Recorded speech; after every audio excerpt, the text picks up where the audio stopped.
And we're still following breaking news tonight at 6. A woman is hurt after an officer-involved shooting in Virginia Beach. But police tell us it all started with a call about a stabbing at the Navy Federal Credit Union on Providence Road near Kempsville.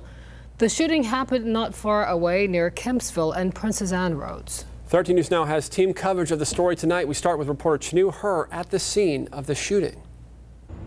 Police say this all started at a credit union on Providence Road, but this on Baxter Road is where the suspect was found. Police say when they stopped her in the vehicle and gave her commands, she didn't obey, and that's when a taser was used. When that was ineffective, police say she lunged forward holding a weapon, and that's when an officer discharged a weapon. I just saw cop cars rushing to this one car, the black car, and then I heard, "Put down the knife, put down the knife." Police say the suspect suffered minor injuries, and right now they're still not sure if the injuries were from the officer discharging the weapon or from something else. But they did tell us they will be out here for the rest of the night investigating. In Virginia Beach, Chanu Her, 13 News Now. And 13 News Now reporter Adriana de Alba is live at the Navy Federal Credit Union. That's where the stabbing happened. Adriana.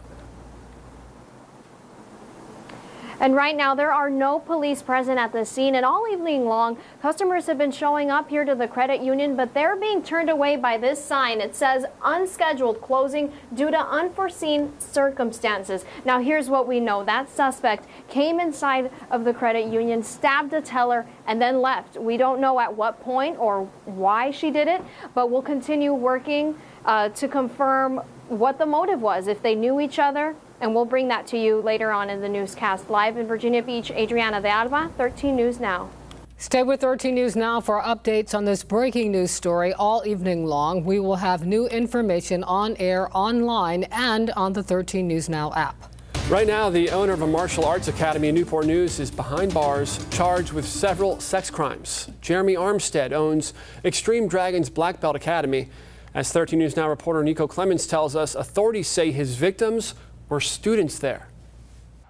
Never would I have thought in a million years that this was that type of person. Disturbing details about what went on for years inside Extreme Dragons Black Belt Academy on Warwick Boulevard, as well as other locations. I was very surprised. Newport News police arrested 30-year-old Jeremy Armstead. Armstead is charged and accused of raping students who attended his martial arts academy. He's never given us a reason to fear anything. Court documents show the alleged rapes and sexual assaults started in 2014 and went on until December 2017. Police say there were 3 victims, all young girls. Girls between the ages of 12 and 16 at the time. I'm really shocked and disappointed. Sharita Jenkins owns S&J Nail Salon just feet away. She says she's had conversations with Armstead before. He seemed like a nice guy. He's coming to my business and left flyers to promote his business. Norris Williams was getting ready to drop his son and daughter off to class Friday when he found out the news. Wow, that's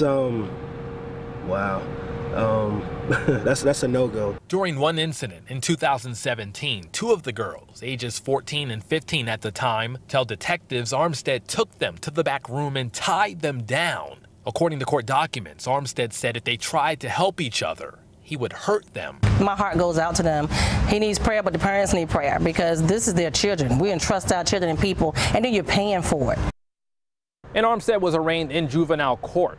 He has a September 6th hearing date to name an attorney. In Newport News, I'm Nico Clemens, 13 News Now. Newport News woman is facing charges tonight after police say she drove while she was intoxicated with a young child in the car.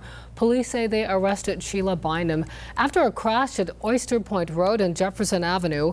It happened last week. Investigators aren't releasing the details of the crash, but say Bynum was at fault.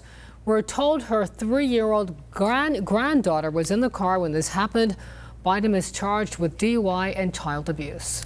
A third day of testimony has wrapped up in Virginia Beach in that wrongful death lawsuit against 4 police officers. This all centers on the death of India Kager, who police shot and killed 3 years ago.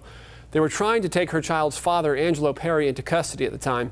Kager's family, who brought the lawsuit, rested their case yesterday. Today, some of the officers involved took the stand. The case was nearly declared a mistrial when the judge ruled that one of the questions asked of an officer was inappropriate. Attorney for the officers argued they acted reasonably. Leaders in one North Carolina county are considering a new smoking ban. This week, the Pasquotank County Board of Commissioners voted on an ordinance to ban smoking on all county grounds, including outdoor areas and county vehicles. Right now, it is only banned inside county buildings. The county needs to hold another vote before the ordinance becomes official. And right now, the Navy is gearing up to fight a growing threat off the East Coast. So it's resurrected the 2nd Fleet at Naval Station Norfolk today. The fleet will oversee assigned ships, aircraft, and landing forces along the East Coast and in the North Atlantic Ocean. This is part of the Defense Department's new strategy announced back in January to expand America's military. The fleet was deactivated in 2011 after 65 years. The Navy says it'll take about a year before the fleet is completely reassembled. Tonight, a Mosquito truck will drive through several Hampton neighborhoods spraying pesticide. It will go through Grist Mill, Azalea Gardens, Michigan Drive, North Back River Road, and Prince George. City officials say those areas were chosen based on surveillance of the mosquito population. If you live in Hampton and you're concerned about mosquitoes in your neighborhood, call 311 so city crews can assess the problem. Today, Governor Ralph Northam visited Hampton for a signing of a ceremonial easement. It's going to protect the 2-acre Tucker family cemetery.